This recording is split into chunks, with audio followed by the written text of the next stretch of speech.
It's all good. So, because it is the week of Srila Gurudev, Srila Bhakti Sundar Govindadev Goswami Maharaj's appearance day, we're going to read from some of his transcribed talks to honor that. And today is Affectionate Guidance, chosen by Anu Krishna, did he?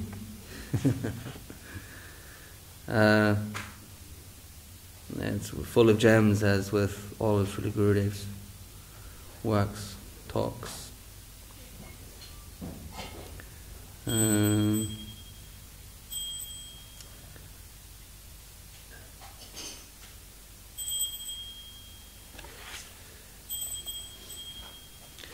Section 3 is entitled Our Devotional Line, and chapter 19 of section 3 is entitled The One Channel of Sri Chaitanya Saraswati Mat. So we will read from that.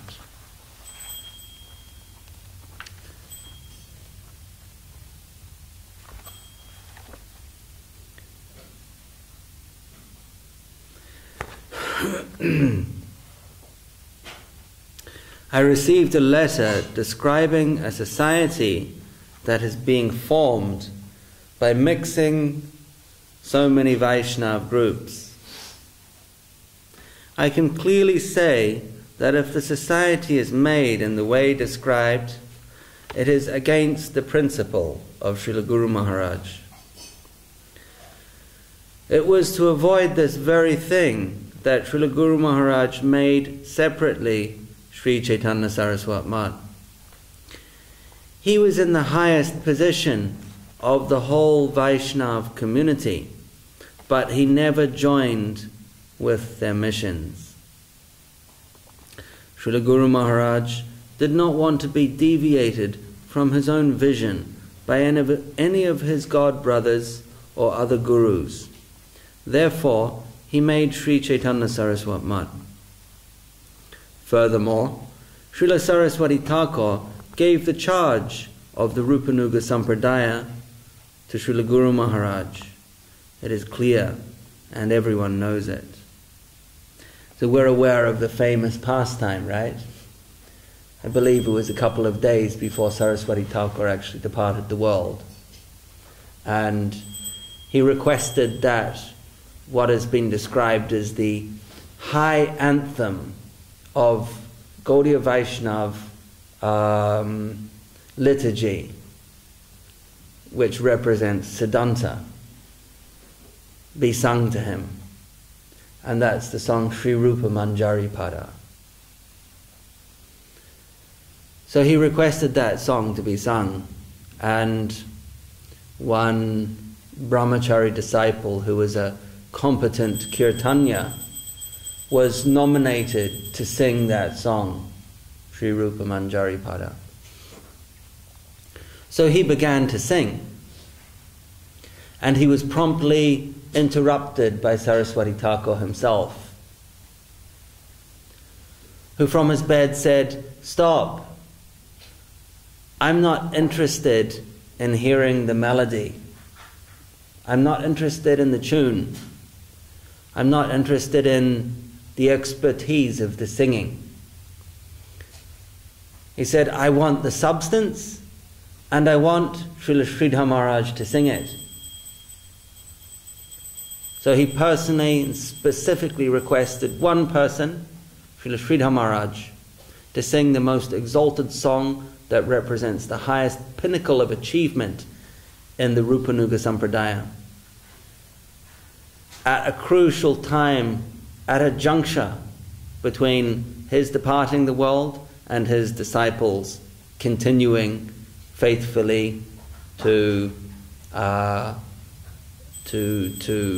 represent his teachings, to continue the Gaudiya Vaishnava Sampradaya. And although not everyone recognized it, which is a sad truth that Krishna himself can appear and not everyone recognizes him. So although not everyone recognized the transcendental, exquisite, special transaction that took place at that time, the fortunate ones did.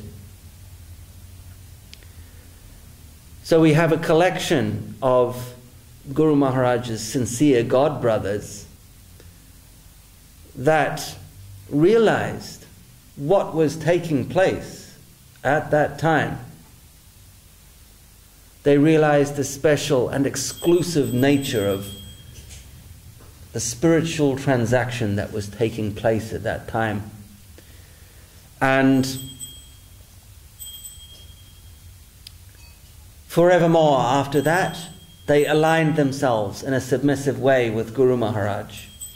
Even though some of them had been in the mission for longer, in terms of a number of years, they had joined earlier, they had been initiated earlier. So in that numerical sense, they were senior. In the sense of vintage, physical vintage, they were senior. But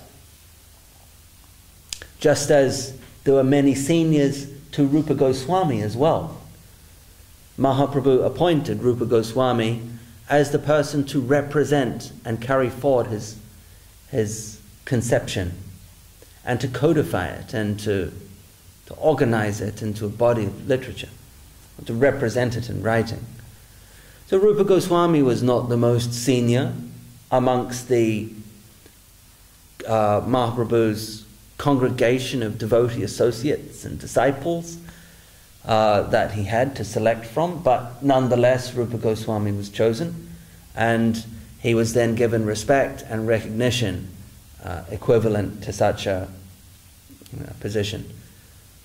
And so these fortunate God brothers of Guru Maharaj, they recognized that this was a transcendental selection or a transaction of power. It's been described in different ways, but nonetheless a recognition by none other than Saraswati Thakur of the preeminent position of Srila Bhakti Rakshak Sridhar Maharaj.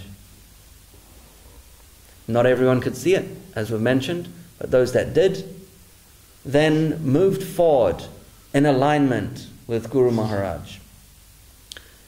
So there's a lot of history concerning what happened after Saraswati Thakur passed away, but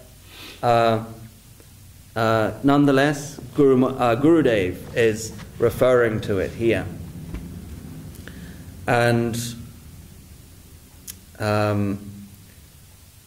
the same kind of thing you could say, if even more clearly and without room for misinterpretation, was repeated when Guru Maharaj insisted that Srila Gurudev, Srila Bhakti Sundar Govindadev Goswami Maharaj, was the only person qualified to carry forward his mission, the Sri Chaitanya Saraswat Math.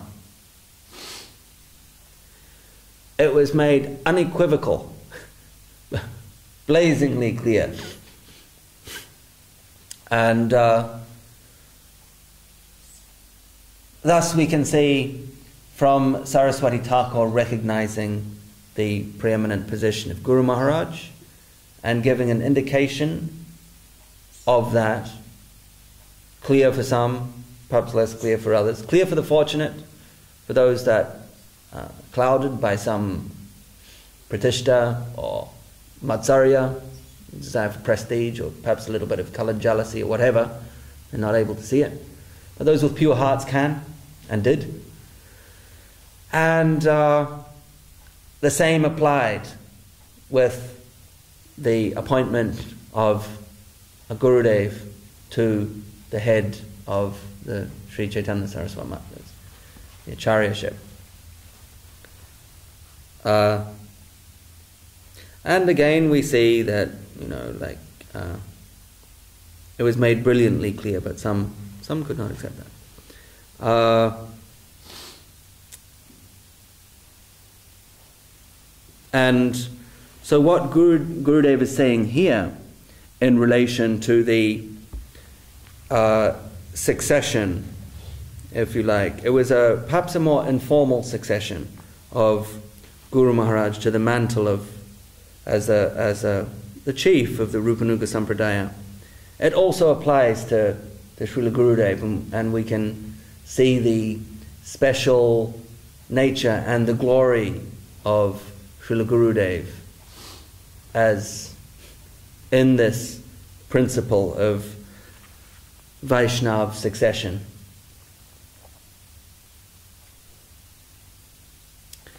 So Gurudev continues, so many stalwart Vaishnavas made big societies and invited Srila Guru Maharaj to be their president.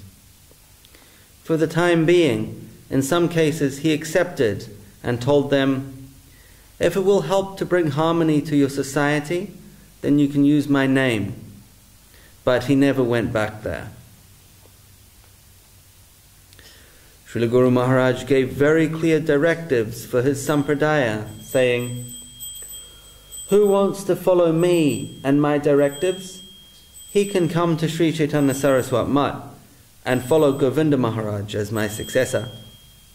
He gave very clear directives on many occasions and in many ways, and everyone knows it. I do not want to create any chaos or disturbance in our community. Whatever qualification and position I have was all given by Srila Guru Maharaj for his service, and I shall try to maintain that. And of course we can see that Gurudev did that perfectly. And we can only look back and wonder what may have been. Because it's that, other people had put their hands up, other people were desirous of that acharyaship. But Guru Maharaj firmly disallowed anyone else's pratishta-laced desire to be fulfilled and insisted that Gurudev was the only person exclusively qualified, uniquely and exclusively. I forgot the point. I'll continue here. What is the meaning of preceptorial line? This word, preceptorial, means that it must be in one channel, not several channels. The Ganges is not flowing within several channels. It is flowing through one channel. And who wants Ganges water? He must come to that channel. When a channel leaves the Ganges, that is not Ganges water. The Ganges water is running in the main channel. This is the situation in our preceptorial line.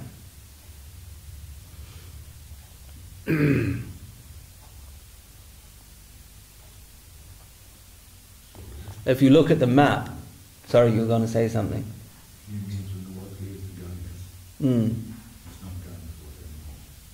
Yes, it doesn't have the spiritual potency of Ganga Jal. He's comparing that with people that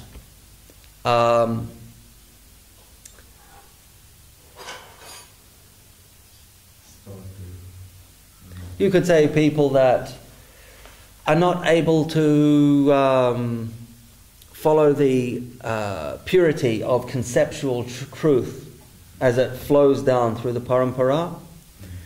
Instead, they want to run with a conception that they have accepted. And they want to promote that henceforth. And then the purity of the current, as Gurudev says here, is lost or at best compromised.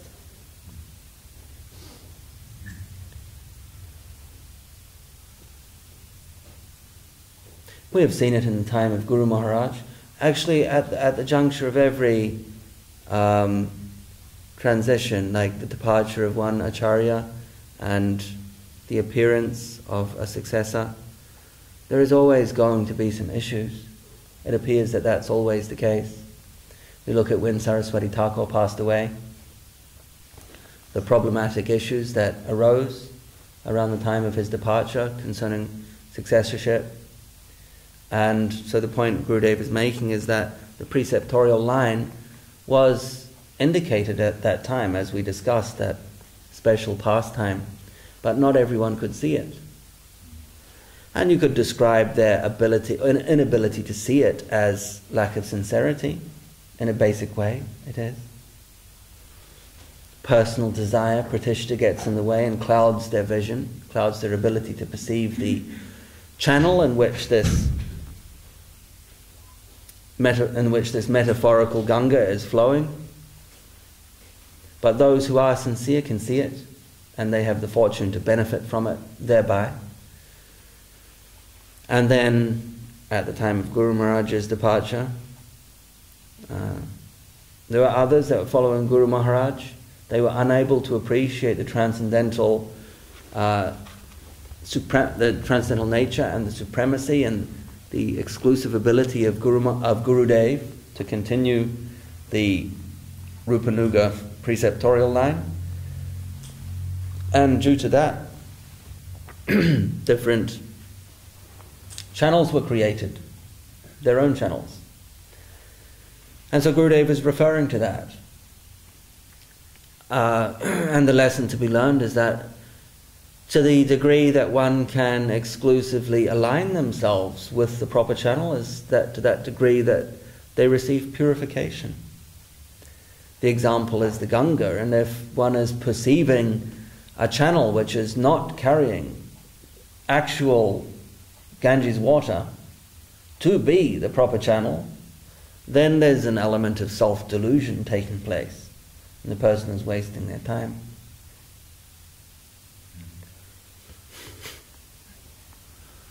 If you look at the map, you'll see the Ganges flows down as it flows down from the Himalayas, and it heads east across the plains, runs through Uttar Pradesh and I think Bihar, and then it comes across near the top of Bengal, and you could say it's actually an offshoot that runs down through West Bengal. The larger body of water continues across and goes down through Bangladesh, joins up, I think, with a river called the Brahmaputra. So it's not always just that the quantity or the size of the mission determines the actual current of this purifying substance. The larger body of water is flowing out through Bangladesh and down into the Ganges Delta. A smaller body is coming down through this channel that we know as the Ganges, through Navadvip and through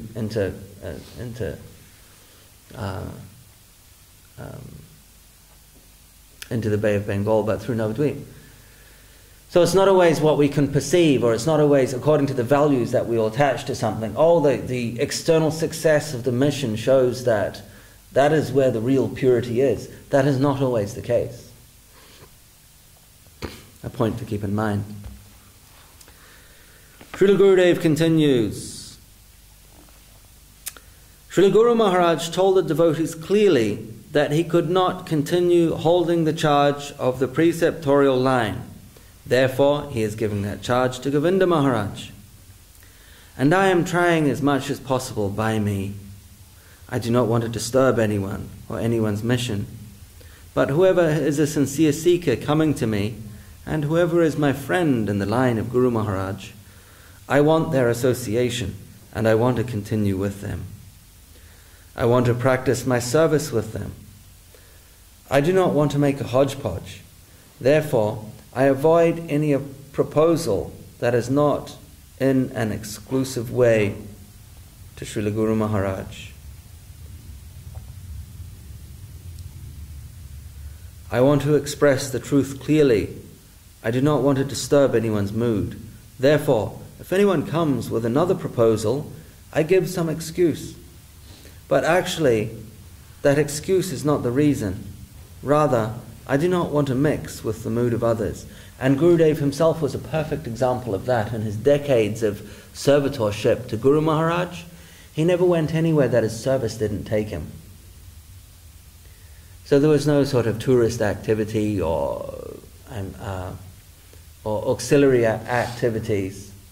In his service to Guru Maharaj, he maintained the purity of doing that which was necessary for service to his Gurudev.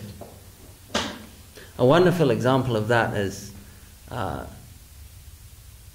Sri Bhakti Ranjan Madhusudan Maharaj,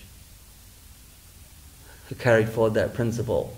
Like the example of Madhusudan Maharaj just came to mind. How for the decades he spent in Navadvip, he wouldn't go anywhere unless there was a service necessity that warranted his journey. And he maintained that for decades, and he still does.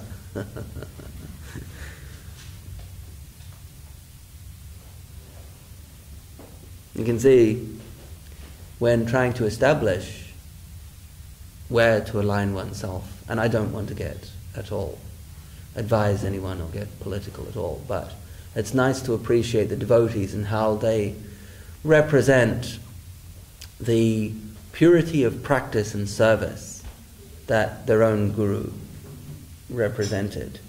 And if we can see that replicated, if we can see someone following in the footsteps in that way, then we feel that we can be safe in serving that person, hearing from that person, and aligning our spiritual lives with the instructions coming and the example being set by that person. So just, in praise of a good servitor of Gurudev, while we're praising Gurudev, also praising the servitor and noting how Madhusudan Maharaj is doing that, representing and showing by example the service mood and maintaining the purity of the service. And thus ourselves we can feel confident in taking instruction from that. And there's a certain amount of security in the association of such people that are carrying forward the purity of Gurudev's service attitude and service example and instructions as given here. Gurudev continues, I want to express the truth clearly. Oh, we've covered that. Right. I want to express the truth clearly. I do not want to disturb anyone's mood. Therefore, if anyone comes with another proposal, I give some excuse, but actually that excuse is not the reason. Rather, I do not want to mix with the mood of others. Someone is giving Sahaja Kirtan in their mat, but it is not possible for me to do like this in the Sri Chaitanya Saraswat mat. That is the exclusiveness of Srila Guru Maharaj in his service to the Rupanuga Sampradaya, and I cannot break that. I must follow the instructions of Guru Maharaj, and that is my opinion. Another Acharya gave initiation to disciples of Srila Guru Maharaj and disciples of mine, and gave sannyas to Srila Guru Maharaj's disciples. But by doing so, that sannyasi diverted them to his own sampradaya. I have no problem for that, but I cannot consider them as our sampradaya's members. It is very clear. It is very clear means that Srila Guru Maharaj said, I have previously given to him, Govinda Maharaj, the charge of the mat, and now I am giving him the full responsibility of giving Harinam, Diksha, Sannyas, etc. as an Acharya of this mat on behalf of myself. That charge he gave to me, and those that will not follow the instructions of Srila Guru Maharaj, who cannot keep faith with him, they are no doubt glorifying Srila Guru Maharaj in many ways, saying, Guru Maharaj was so intelligent. He was such a great Vaishnav. Guru Maharaj was a Siddha Mahapurush. Guru Maharaj was this. Guru Maharaj was that. But if it is their conception that Srila Guru Maharaj has done so much wrong in appointing me, then why are they honoring him? They are saying, Guru Maharaj is Siddha Purush, he is very intelligent, this, that, and telling that Guru Maharaj is supreme. But I cannot agree that his opinion is not supreme. This opinion and his desire stood continuously from 1947 to 1988, and he did not change his mood in any way. And why did Srila Guru Maharaj keep his faith in me? Why not any of the hundreds of devotees who have come here, some of whom were very qualified with graduation, master's degrees, etc., even though I have always been unqualified in that way? Lastly, he made his last will and testament, but before that he made 3 or 4 wills, and there always he named, this person will be my successor.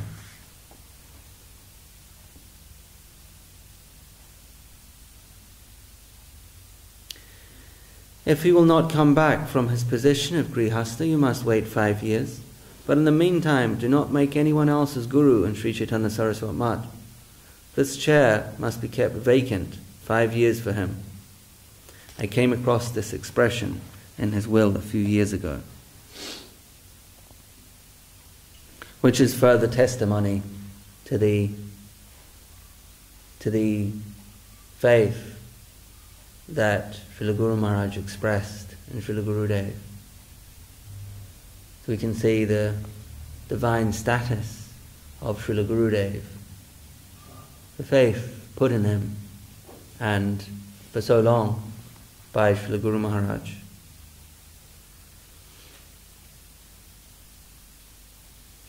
The chair will be vacant for 5 years, but none will sit in this chair except Govinda Maharaj.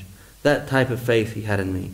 He said, "It is my desire. Who cannot respect it? Who cannot follow it? Who cannot keep faith with this? He must get out from them out. I shall drag them out." These are his own words. There is no haziness. It is all clear instruction for his devotees, for his followers, for his friends, for the newcomers. Everything he very clearly has done. Seeing the activities of others, we can now understand something of the reason why Srila Guru Maharaj did this.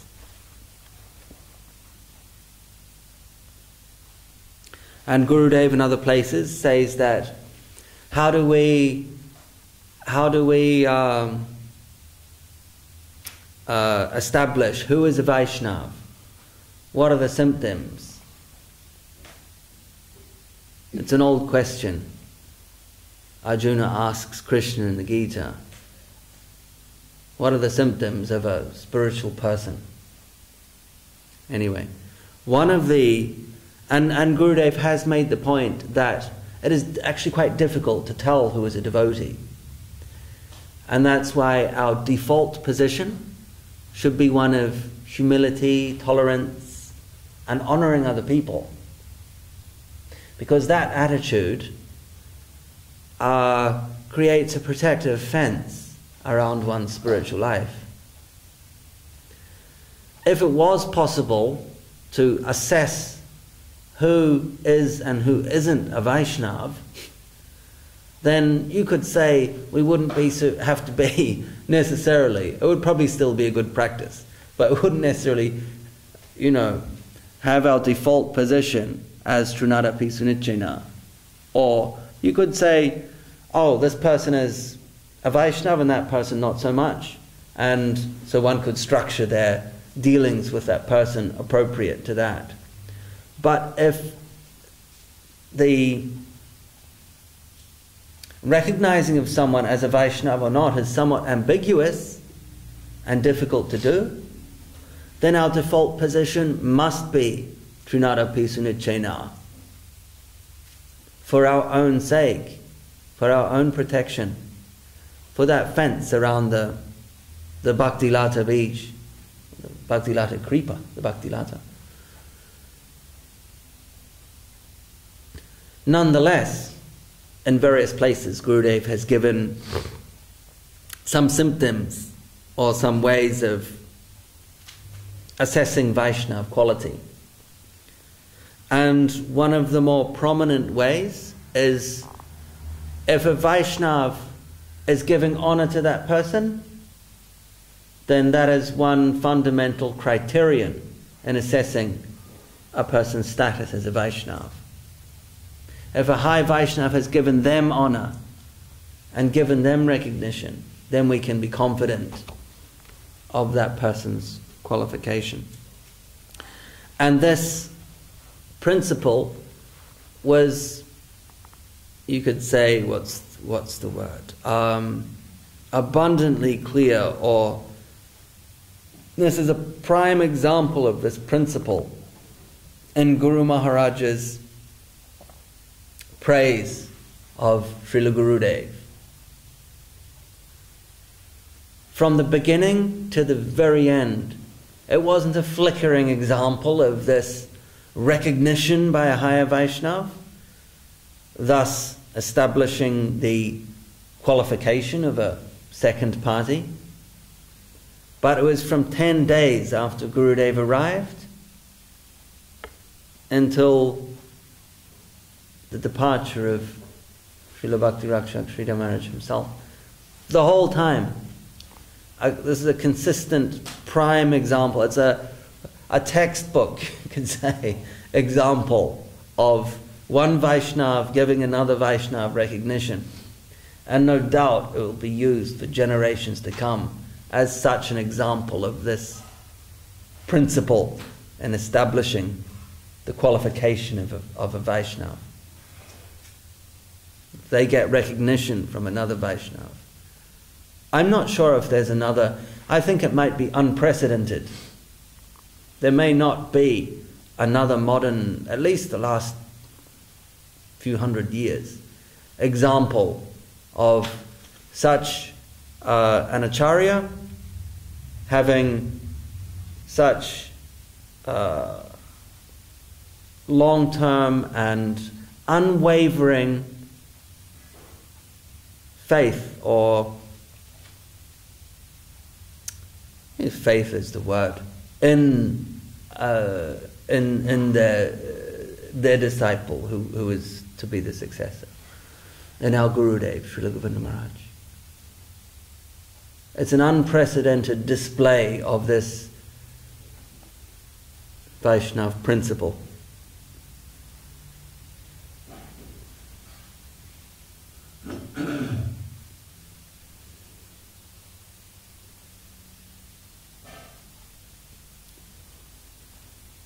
Srila Guru Maharaj commented, "I do not want to go into the jungle of acharyas. Rather, I will keep myself to myself, maybe in a thatched house. But that must be very clean and very quiet." And for that, he made Sri Chaitanya Saraswat Mat. Not only that, but he did not want to make many mats. That was his desire. But I was very enthusiastic to do something for the devotees, and he mercifully gave me the instruction. Yes, you can do one in Kolkata as the devotees' transit station, and you can do one in Puri and in Vrindavan. That is Puri, Vrindavan and Navadvip. And don't make many mats. That was Srila Guru Maharaj's instruction. It was not his full desire that I make many mats. It was not his full desire that I make many mats. But looking after the eagerness of devotees, he accepted this. And in his lifetime, we have done it. So we have no problem. But now others are making a hodgepodge kind of society. And I am well aware of it. So Gurudev is making these points, and these points are valid. They're valid just as much now as when Gurudev spoke these, which, I don't know exactly the year, but nonetheless, they're timeless instructions. Perhaps they're more valid now. And to look at these instructions and points that Gurudev is making, and honor them in our lives, and how we conduct our service, and how we form our view towards the society, the mission, devotees in the mission, and our own purity and following, is a very relevant point. Extremely relevant.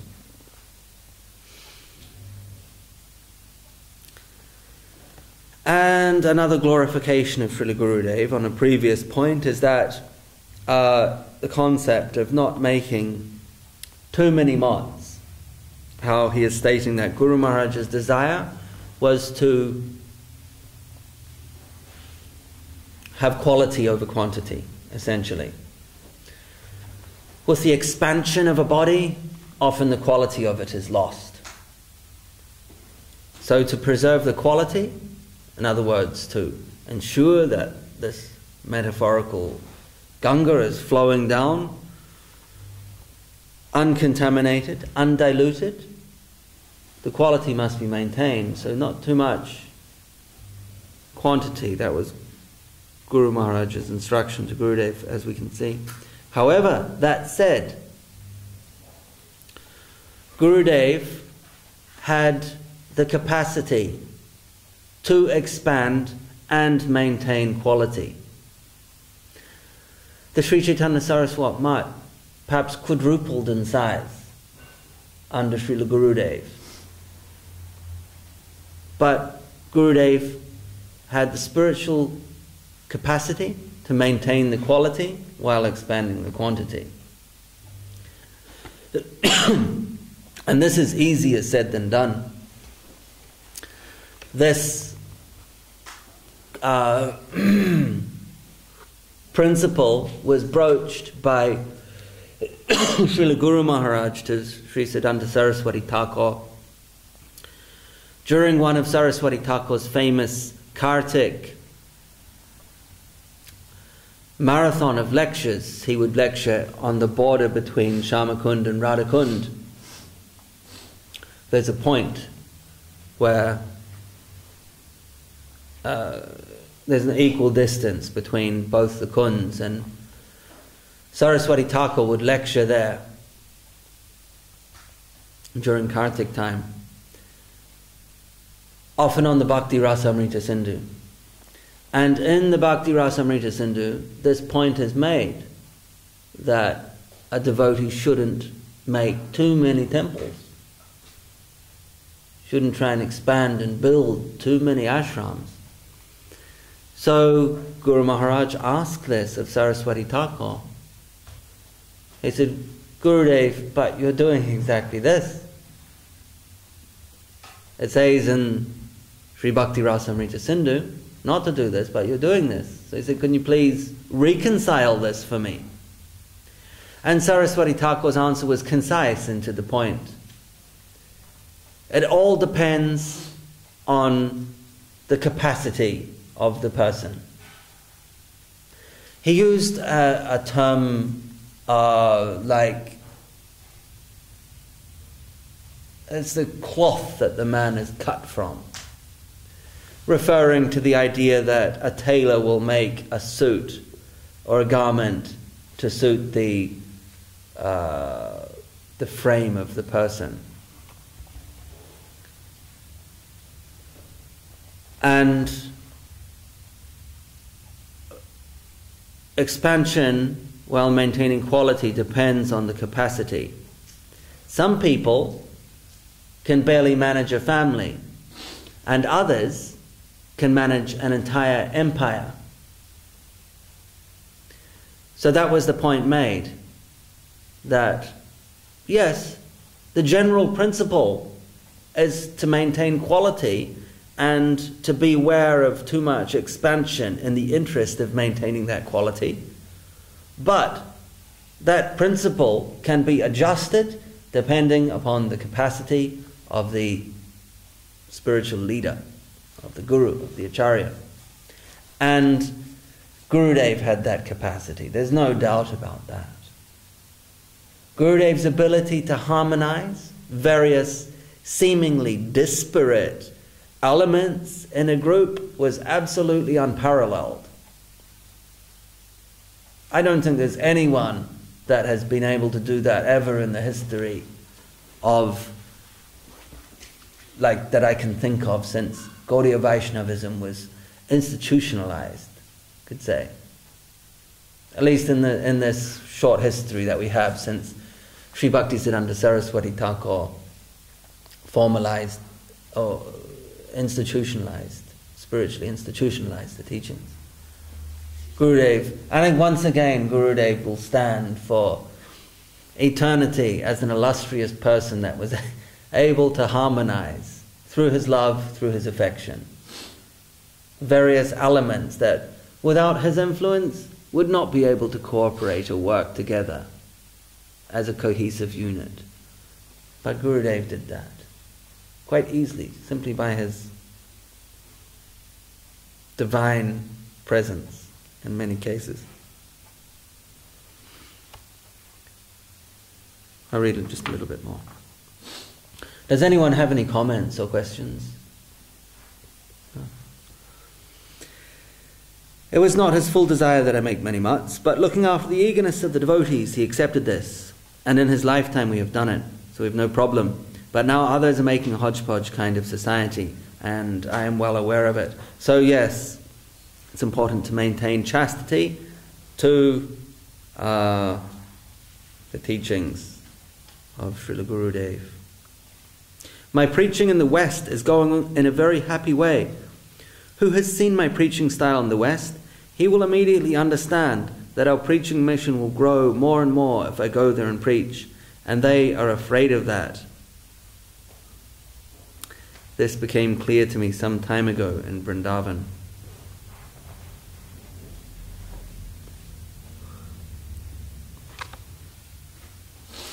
And another point, maybe a final point I can make. Some of these are tinged with my own realizations of appreciation towards Gurudev, but I will share them nonetheless because it's Gurudev's appearance week.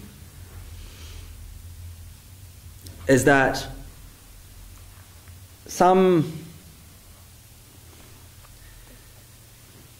leaders in modern societies are wanting to expand the size of their missions for dubious motivations that are connected to pratishta. And to do that, writing books and recruiting and other preaching ways. Gurudev didn't go in for that. Gurudev expanded naturally through his natural sharing of Krishna consciousness. He didn't make any extraneous endeavors to promote himself as some big spiritual personality. Even though he was the biggest, if you want to use big in terms of denoting a person's advancement and qualification, he was the biggest spiritual personality on the planet, the head of the Rupanuga Sampradaya. But he didn't boast about that. And he didn't sit down and write books so that people could be impressed with his eloquence and his knowledge of the Shastras, and that would, written to promote his own status as a preeminent acharya. Whereas I've seen other leaders do such a thing, take active steps for the promotion of themselves and their missions.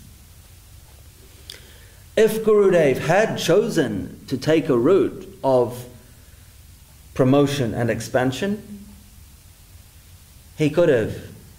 And like everything Gurudev put his hand to, it was touched with success. There was a touch of magic to it, like a Midas touch. But Gurudev didn't do that, because as he has been described, he is the personification, the murti of Trinarapi Sunichena. And that is the real qualification of the highest Vaishnava. And those that cannot see that that is the qualification, they judge by external means. Their criteria of judgment of who is worthy, of who is topmost, if they're judging by superficial means, then they will miss Gurudev. And in that way, he also protected the sanctity of the Sri Chaitanya Saraswat Math. He protected it from those people with cheap vision that want to come in and align themselves and whose faith is based on superficial qualification criterion. They could not appreciate Gurudev, and as thus he kept the purity of Guru Maharaj's mission and ensured that this pure channel of Ganga is flowing down through him. So as Guru Maharaj said, we can thank our lucky stars for Srila Govinda Maharaj.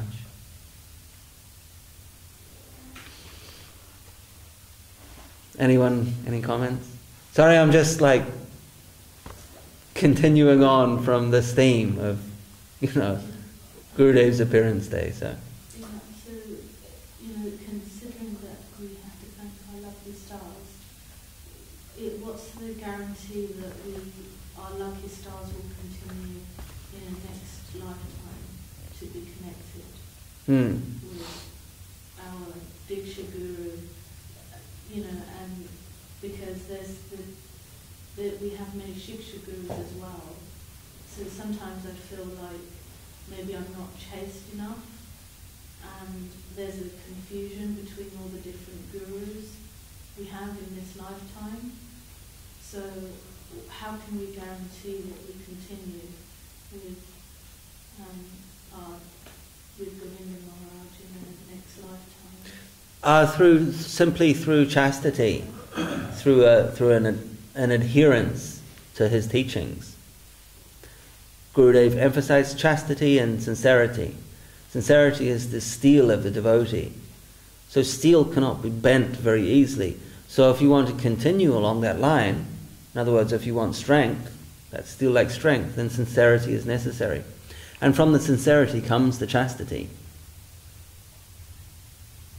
Sincerity is a precursor to everything else necessary. So from that sincerity comes the chastity. And in a general sense, Krishna says in the Gita that there is no diminution, there is no loss on the path of bhakti. And if one doesn't happen to make it in one life, then they come back in a circumstance that is conducive to the continuation of their spiritual trajectory. So that's ensured in the general sense. In the general karmic sense, where that trajectory that you've built up karma in, that will continue unless you make an active endeavor to change that. Maybe in terms of the different Shiksha Gurus and getting guidance from different paths, and especially when you've been a spiritual seeker, you've been on a spiritual journey, you come across different yoga practices and Mayavadi, and you've taken some course with one guru, and so it can get a bit confusing. Sure, so it's best to avoid that generally. Yeah. It's best to avoid that, and that's part of chastity, that's part of sincerity. Even on a mundane level, if you want to succeed in something, you have to, the more energy you put into that, then the better the results will be. So if you put 100% focus on something, then you will be getting maximum growth in that area. So to the extent that you're not putting your focus into one channel, it's to that extent you're not going to be benefiting. You're going to be diverted. That's just a common sense approach. But also, and the point is being made here by Gurudev, that at the very beginning, I received a letter describing a society that is being formed by mixing together many Vaishnava groups. We're not talking about impersonalists, we're not talking about a broad, like a United Nations collective of Hindu groups or anything like that. These are Vaishnava groups. But Gurudev is saying clearly that he's not going in for that. He's not going in for that because the potential of compromising the purity of the preceptorial line is always present and almost inevitable. So although there might be an intellectual curiosity to read other stuff that is deemed spiritual, there is the ever-present risk of contamination from that. Guru Maharaj makes this point in different, Gurudev makes this point in different ways, and he exhibited it in his own life. And it's there as a very clear example for us to follow. And it is true. I mean, I know in ISKCON now that the people are drinking from all sorts of different ponds. I grew up in ISKCON, so I have a lot of contacts and friends there. And people go in for all sorts of things. But it's important to maintain chastity, and that's when one will get the most growth, and that purifying mercy flows down through an exclusive channel. And tapping into that is imperative if you want to make spiritual progress. And also focus your service only where you have been giving that kind of service responsibility. You know what I mean? Yeah, that helps to anchor and stop wandering and drifting. Definitely. Very practical advice. Well, exactly. That's what it comes down to. It's not only theory, right? Yes. Jai Shri Chaitanya Mahaprabhu. Isn't it? At the end of the day, it's not only theory, it's actually putting into practice. Putting into practice, yes. The instructions and guidance from our Guru.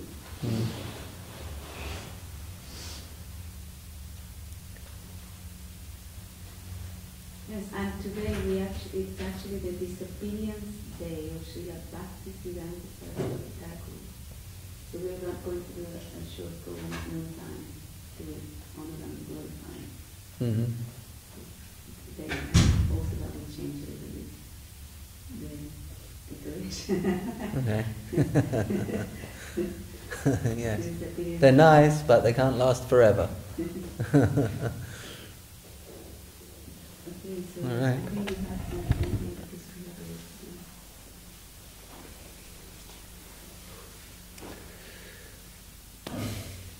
Do you want to sing Gadadhara? Hari Haraya? Do you want to sing Hari Haraya Nama Krishna?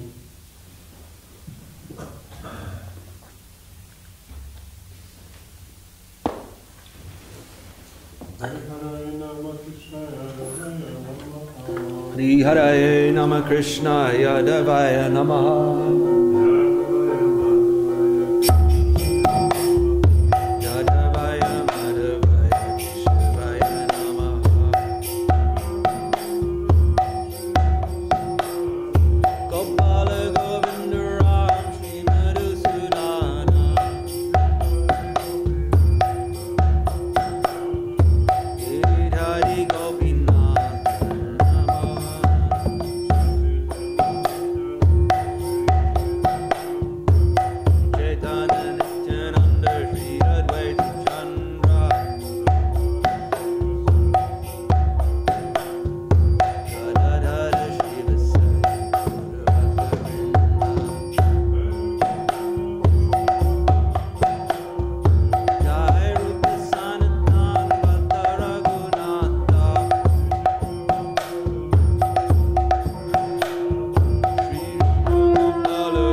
Jai Saparikara Shri Shri Guru Gauranga Radha Giridhari Jiu Ki Jai. Jayam Vishnupad Srila Bhakti Nirmala Acharya Maharaj Ki Jai. Jayam Vishnupad Srila Bhakti Sunda Govinda Dev Goswami Maharaj Srila Guru Dev Ki Jai. Jayam Vishnupad Srila Bhakti Rakak Sridhar Dev Goswami Maharaj Ki Jai. Jayam Vishnupad Paramahans Parivrajikacharya Variyasto Tarasata Sri Srimad Bhakti Siddhanta Saraswati Goswami Maharaj Srila Prabhupada Ki Jai. Sri Rupanuga Guru Varga Ki Jai. Namacharya Srila Haridas Thakur Ki Jai. Samaveda Vaishnav Mandala Ki Jai. Samaveda Bhakta Vrinda Ki Jai. Sri Bhakti Siddhanta Saraswati Thakur Tirobhav Mahotsava Ki Jai. Sri Harinam Sankirtan Ki Jai. Nitai Go Premanandi Hari Hari Bo.